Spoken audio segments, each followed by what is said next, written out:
பொதுவாக நாம் வேதாகமத்தை வாசிக்கும் போது பல கேள்விகள் நம் உள்ளத்தில் எழும்பும்.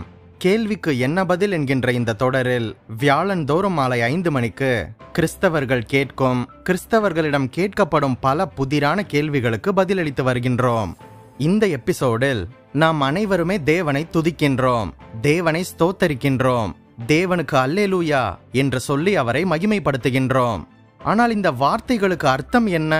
துதி என்றால் என்ன? ஸ்தோத்திரம் என்றால் என்ன? அல்லேலூயா என்றால் என்ன? இவைகள் எதை குறிக்கின்றது?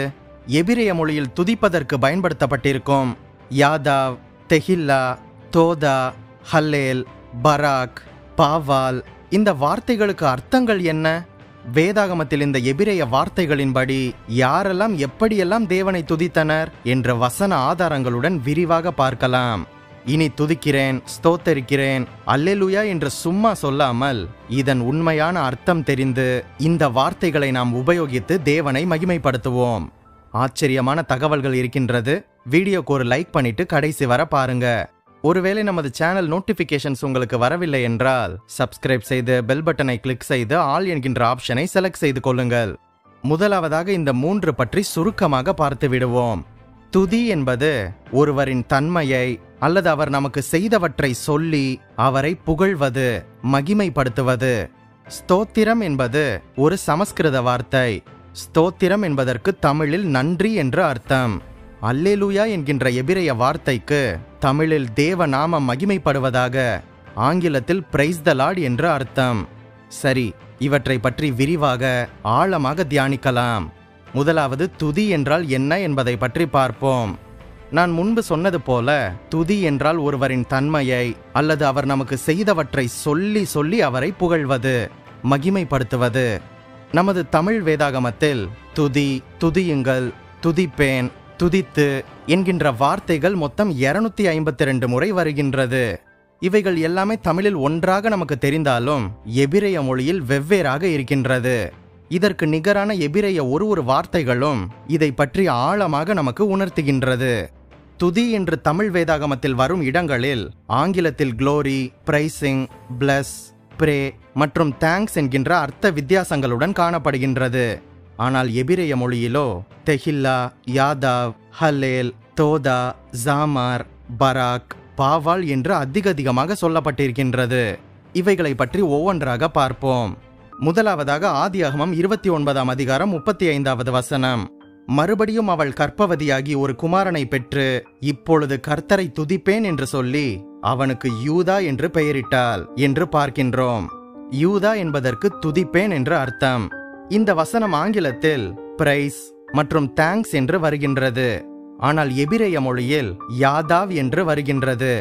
இந்த யாதாவ் என்பதற்கான அர்த்தம் 2 கரங்களையும் நேராக ஒரு ஈட்டியை போல நீட்டி கரங்களை உயர்த்தி பக்தியோடு, ஆண்டவரே எல்லாவற்றிற்கும் நீர்தான் காரணம், நான் அல்ல, எல்லாமே நீர்தான் என்று சொல்லி துதிப்பதுதான் இந்த வார்த்தையின் அர்த்தம். ஆகவே இனி ஆலயங்களில் நீங்கள் தேவனை துதிக்கும் போது ஒரு கையை பாதி தூரமோ அல்லது ஒரு கையை மட்டுமோ தூக்கி அல்ல, உங்கள் 2 கரங்களையும் வானத்திற்கு நேராக முழுவதுமாக தூக்கி, தேவனே நான் அல்ல, எல்லாவற்றிற்கும் நீர்தான் காரணம் என்று சொல்லி அவரை துதியுங்கள். இரண்டாவதாக யாத்திராகமம் 15:11 வசனம். கர்த்தாவே, தேவர்களில் உமக்கு ஒப்பானவர் யார்? பரிசுத்தத்தில் மகத்துவமுள்ளவரும் துதிகளில் பயப்படத்தக்கவரும் அற்புதங்களை செய்கிறவருமாகிய உமக்கு ஒப்பானவர் யார் என்கின்ற வசனம். இந்த வசனம் ஆங்கிலத்தில் க்ளோரி என்று மொழிபெயர்க்கப்பட்டிருக்கின்றது. ஆனால் எபிரேய மொழியில் தெஹில்லா என்று வருகின்றது. இந்த தெஹில்லா என்கின்ற வார்த்தைக்கு நன்றாக சத்தமாக பாடி தேவனது அதிசயங்களை, தேவனது அற்புதங்களை, தேவனது மகத்துவங்களை, தேவனது வல்லமைகளை பற்றி நல்ல உரத்த சத்தத்தில் பாடுவது, தேவனை சத்தமாக மகிமைப்படுத்துவது. ஆகவே இனி நீங்கள் ஆலயங்களில் தேவனை துதிக்கும் போது மெல்லமாகவோ அல்லது சத்தம் கம்மியாகவோ வாய்க்குள்ளேயே முணுமுணுக்காமல் நன்றாக வாயை திறந்து தேவனை சத்தமாக துதித்து அவரது மகத்துவங்களை சொல்லி சொல்லி போற்றி துதியுங்கள். மூன்றாவதாக லேவியராகமம் 19:24. பின்பு 4ஆம் வருஷத்திலே அவைகளின் கனிகள் எல்லாம் கர்த்தருக்கு துதி செலுத்துகின்றதற்கேற்ற பரிசுத்தமாக இருக்கும் என்று வருகின்றது. இந்த வசனம் ஆங்கிலத்தில் பிரைஸ் என்று வந்தாலும் எபிரேய மொழியில் ஹல்லேல் என்று வருகின்றது.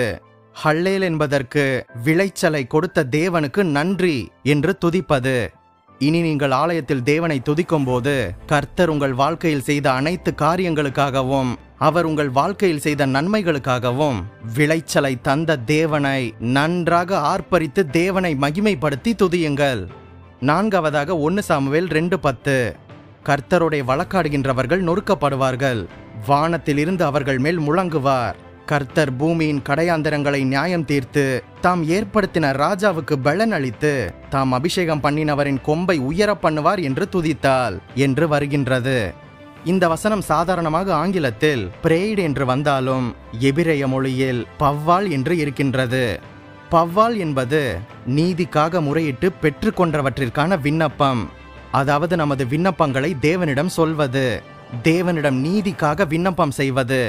அடுத்ததாக நீங்கள் தேவனை துதிக்கும் போது உங்கள் வாழ்க்கையில் சிலர் உங்களை தேவையில்லாமல் தொந்தரவு செய்து கொண்டிருந்தால் அல்லது உங்களுக்கு நியாயம் கிடைக்க வேண்டும் என்றிருந்தால் நீதியின் தேவனாகி அவரை நோக்கி முறையிட்டு காரியங்களை அவர் வாய்க்க பண்ணுவார் என்கின்ற நிச்சயத்துடன் இந்த துதி விண்ணப்பத்தை அவருக்கு ஏறிடுங்கள். அடுத்ததாக 2 சாமுவேல் 22:50. இது நிமித்தம் கர்த்தாவே, ஜாதிகளுக்குள் உம்மை துதித்து உம்முடைய நாமத்திற்கு சங்கீதம் பாடுவேன். இந்த வசனம் ஆங்கிலத்தில் பிரேய்ட் என்று வந்தாலும் எபிரேய மொழியில் பவ்வால் என்றுதான் வருகின்றது. இதுவும் நீதிக்காக முறையிட்டு பெற்றுக்கொண்டதற்கான ஒரு துதி விண்ணப்பம்தான். அடுத்ததாக நாம் ஏன் தேவனை துதிக்கின்றோம் என்று பார்ப்போம். நாம் ஏன் தேவனை துதிக்கின்றோம் என்றால் அவர் என்னவாக இருக்கின்றாரோ, அவர் என்ன செய்திருக்கின்றாரோ, அவர் என்ன சொல்லி இருக்கின்றாரோ, அவர் என்ன செய்வேன் என்று உங்களுக்கு வாக்குத்தத்தம் செய்திருக்கின்றாரோ அதற்காக நாம் ஜபத்தினாலும் பாடல்கள் மூலமாகவும் தேவனுக்கு நன்றியையும் துதியையும் ஸ்தோத்திரங்களையும் புகழ்ச்சியையும் நமது உள்ளத்தின் ஆழத்திலிருந்து அவருக்கு தெரிவிக்கின்றோம். அவர் நமது துதிகளுக்கு பாத்திரமாக இருக்கின்றபடியினாலே நாம் இவ்வாறு அவரை துதிக்கின்றோம். அது மாத்திரமல்ல, இப்படி செய்வதுதான் சரியானது என்று சங்கீதம் 148 அதிகாரம், லூக்கா 19:37, ரோமர் 15:10-11 மற்றும் எபிரேயர் 2:12 வசனங்கள் சொல்கின்றது. அடுத்ததாக நாம் எப்போது கர்த்தரை துதிக்க வேண்டும் என்று பார்ப்போம். முதலாவதாக அதிகாலையிலிருந்து இரவு வரை, சூரியன் உதிக்கும் திசை தொடங்கி அது அஸ்தமிக்கும் திசை மட்டும் கர்த்தருடைய நாமம் துதிக்கப்படுவதாக என்று சங்கீதம் 113:3 வசனம் சொல்கின்றது. இரண்டாவதாக நாள்தோறும் என் வாய் உமது துதியினாலும் நாள்தோறும் உமது மகத்துவத்தினாலும் நிறைந்திருப்பதாக என்று சங்கீதம் 71:8 சொல்கின்றது. மூன்றாவதாக நமது உயிர் உள்ளவரை நான் உயிரோடு இருக்கும் மட்டும் கர்த்தரை துதிப்பேன் என்று சங்கீதம் 148:2 வசனத்தில் பார்க்கின்றோம். நான்காவதாக எக்காலத்திலும் அவர் துதி எப்போதும் என் வாயில் இருக்கும் என்று சங்கீதம் 34:1 சொல்கின்றது. ஐந்தாவதாக மனசோர்வு மற்றும் கலக்கங்கள் மற்றும் கவலைகள் ஏற்படும் நேரங்களில், என் ஆத்துமாவே நீ ஏன் கலங்குகின்றாய், ஏன் எனக்குள் திகைக்கின்றாய், தேவனை நோக்கி காத்திரு, என் முகத்திற்கு ரட்சிப்பும் என் தேவனுமாக இருக்கின்றவரை நான் இன்னும் துதிப்பேன் என்று சங்கீதம் 42:11 வசனம் சொல்கின்றது. கடைசியாக எல்லாவற்றிற்காகவும் தேவனை துதிக்க வேண்டும். நம்முடைய கர்த்தராகிய இயேசு கிறிஸ்துவின் நாமத்தினாலே எப்போதும் எல்லாவற்றிற்காகவும் பிதாவாகிய தேவனை ஸ்தோத்தரியுங்கள் என்று எபேசியர் 5:20 பார்க்கின்றோம். அடுத்ததாக எங்கே நாம் கர்த்தரை துதிக்க வேண்டும் என்று பார்ப்போம். முதலாவதாக மகா சபையிலே, சபை நடுவிலே உம்மை துதிப்பேன் என்று சங்கீதம் 22:22 சொல்கின்றது. இரண்டாவதாக மக்களுக்குள்ளே, ஆண்டவரே ஜனங்களுக்குள்ளே உம்மை துதிப்பேன் என்று சங்கீதம் 57:9 வசனம் சொல்கின்றது. மூன்றாவதாக அவரது பிரகாரங்களில், அவர் பிரகாரங்களில் புகழ்ச்சியோடும் பிரவேசித்து என்று சங்கீதம் 104 சொல்கின்றது. நான்காவதாக மூப்பர்களின் சங்கத்தில், அவரை உயர்த்தி மூப்பர்களின் சங்கத்திலே அவரை போற்றுவார்களாக என்று சங்கீதம் 107:32 சொல்கின்றது. நான்காவதாக ஜாதிகளுக்குள்ளே, கர்த்தாவே ஜனங்களுக்குள்ளே உம்மை துதிப்பேன், ஜாதிகளுக்குள்ளே உம்மை கீர்த்தனம் பண்ணுவேன் என்று சங்கீதம் 108:3 பார்க்கின்றோம். ஆறாவதாக அநேகருக்கு நடுவில், அநேகர் நடுவிலே அவரை புகழுவேன் என்று சங்கீதம் 109:30 சொல்கின்றது. ஏழாவதாக சபையிலே, சபையிலே வைத்து தேவனை துதிக்க வேண்டும் என்று சங்கீதம் 149:1 வசனம் சொல்கின்றது. எட்டாவதாக பரிசுத்த ஸ்தலத்திலே, பரிசுத்த ஸ்தலத்தில் வைத்து தேவனை துதிக்க வேண்டும் என்று சங்கீதம் 150:1 வசனம் சொல்கின்றது. இப்படியாக நாம் தேவன் யார் என்பதை பற்றி நாம் தேவனை துதித்து, தேவனின் மகத்துவங்களை பற்றி அவரை துதித்து, தேவனின் வல்லமையான கிரியைகளை பற்றி அவரை துதித்து, அவர் செய்த நன்மைகளுக்காக அவரை துதித்து, தேவனுக்கு மகிமையான துதிகளை ஏறெடுத்து கொண்டே இருக்கும்போது உங்கள் விண்ணப்பங்கள் அனைத்தும் விரைவாக நிறைவேறும். உங்களது தேவையானது அனைத்தும் சீக்கிரமாக உங்களுக்கு கொடுக்கப்படும். ஆச்சரியமான வெற்றி வாழ்க்கை உங்களுக்கு உண்டாகும். நீங்கள் ஆசீர்வதிக்கப்பட்டவர்களாக இருப்பீர்கள் என்பதில் சந்தேகமே இல்லை. துதிப்பவர்கள் என்றும் தோற்று போக மாட்டார்கள் அல்லவா? சரி, அடுத்ததாக ஸ்தோத்திரம் என்றால் என்ன என்பது பற்றி பார்ப்போம். ஸ்தோத்திரம் என்கின்ற சமஸ்கிருத வார்த்தைக்கு தமிழில் நன்றி என்று அர்த்தம். இந்த ஸ்தோத்திரம் என்கின்ற வார்த்தை தமிழ் வேதாகமத்தில் 106 முறை காணப்படுகின்றது. ஆங்கிலத்தில் பிளஸட் மற்றும் பிரைஸ் என்று வருகின்றது. ஆதியாகமம் 24:27 வசனத்தில், என் எஜமானனாகிய ஆபிரகாமின் தேவனாயிருக்கின்ற கர்த்தருக்கு ஸ்தோத்திரம். And he said, Blessed be the Lord God of my master Abraham என்று வருகின்றது. ஆனால் எபிரேய மொழியில் பாராக் என்று வருகின்றது. இந்த எபிரேய மொழியான பாராக் என்றால் முழங்கால் படியிட்டு தேவன் செய்த நன்மைகளுக்காக அவருக்கு நன்றி சொல்வது என்று அர்த்தம். இப்போது அநேக சபைகளில் சேர் போட்டு விட்டதினால் அநேகம் பேர் முழங்கால் படியிட்டு தேவனை துதிக்க வாய்ப்பு கிடைப்பதில்லை. ஆனால் உங்களது வீட்டில் வைத்து, உங்களது தனி ஜெபத்தில் வைத்து நீங்கள் முழங்கால் படியிட்டு தேவனை நோக்கி பார்த்து, அவர் செய்த காரியங்களுக்காக, அவர் செய்த நன்மைகளுக்காக, அவர் உங்கள் வாழ்க்கையில் செய்த அநேக அற்புதங்களுக்காக, இனி அவர் உங்கள் வாழ்க்கையில் செய்ய போகின்ற அதிசயங்களுக்காகவும் முழங்கால் படியிட்டு கர்த்தரை நோக்கி பார்த்து அவருக்கு ஸ்தோத்திரம் செய்ய வேண்டும். அதாவது அவருக்கு நன்றி செலுத்த வேண்டும். உங்கள் வாழ்க்கையில் அவர் அநேக நன்மைகளை உங்களுக்கு செய்திருக்கின்றார் அல்லவா? அதற்காக அவருக்கு ஸ்தோத்திரம் பண்ணுங்கள், நன்றி செலுத்துங்கள். ஒருவேளை சிலர் என் வாழ்க்கையில் தேவன் எதுவுமே செய்யவில்லையே என்று கேட்டால், நீங்கள் உயிரோடு இருக்கின்றீர்கள் அல்லவா? உங்களை தேவன் பாதுகாத்து இந்நாள் வரையிலும் நடத்தி இருக்கின்றார் அல்லவா? அதற்காக நீங்கள் தேவனுக்கு நன்றி சொல்லுங்கள். நன்றி சொல்ல காரணம் அவசியம். நாம் உயிர் வாழ்வதே அவருக்கு நன்றி செலுத்ததான். நாம் உயிர் வாழ்வதே அவருக்கு ஸ்தோத்திரம் செய்யதான். நாம் உயிர் வாழ்வதே அவரை ஆராதிக்கதான் அல்லவா? கடைசியாக அல்லேலூயா என்பதன் அர்த்தம் பற்றி பார்ப்போம். அல்லேலூயா என்கின்ற எபிரேய வார்த்தைக்கு தமிழில் தேவநாமம் மகிமைப்படுவதாக என்று அர்த்தம். இந்த அல்லேலூயா என்ற வார்த்தைக்கு ஆங்கிலத்தில் பிரைஸ் டு த லார்ட் என்று வருகின்றது.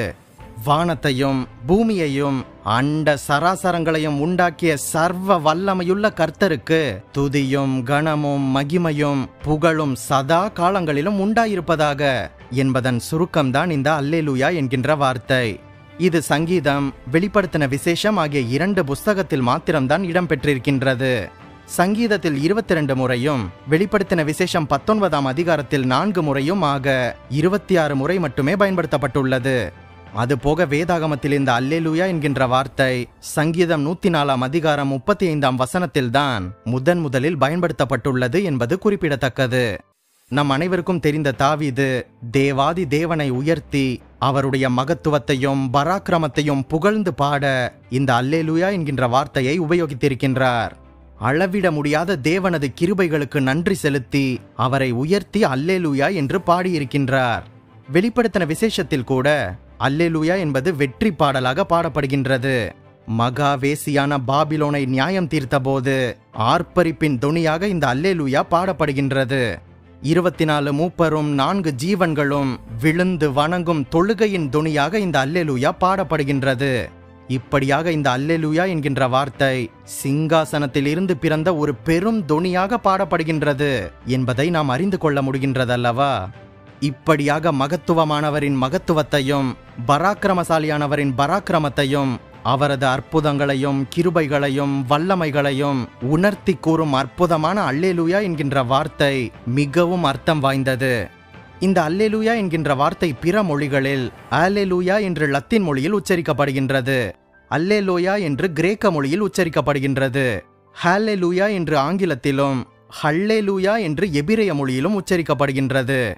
ஆங்கிலத்தில் இந்த அல்லேலூயாவுக்கு நிகராக பிரைஸ் தி லார்ட் என்கின்ற வார்த்தையும் உபயோகப்படுத்தப்படுகின்றது.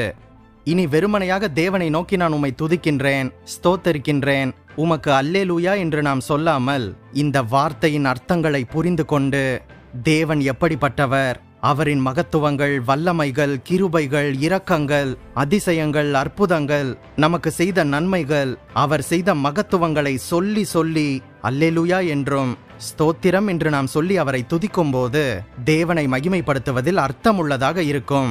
தேவனை துதிப்பவர்கள் என்றுமே தோற்று போனதில்லை. தேவனை துதிக்கின்ற நீங்கள் ஆசீர்வதிக்கப்பட்டவர்கள். இந்த பதிவு உங்களுக்கு பயனுள்ளதாக இருந்திருக்கும் என்று நம்புகின்றேன். நம் பைபிள் விஸ்டம் தமிழ் சேனலுக்கு உங்களால் முடிந்த உதவியை செய்யுங்கள். இந்த வீடியோவையும் நமது சேனலையும் உங்கள் கிறிஸ்தவ நண்பர்களுக்கு அறிமுகம் செய்யுங்கள். கேள்விக்கு என்ன பதில் என்கின்ற தொடரில் முந்தைய எபிசோடுகளை நீங்கள் பார்க்க தவறியிருந்தால் டிஸ்கிரிப்ஷனில் லிங்க் இருக்கின்றது, பார்த்து கொள்ளுங்கள். மேலும் பல வேதாகம தகவல்களையும் சத்தியத்தையும் அறிய நம் சேனல் பிளேலிஸ்ட் பக்கத்திற்கு சென்று மற்ற வீடியோக்களையும் பாருங்கள். நீங்கள் ஆசீர்வதிக்கப்பட்டவர்கள்.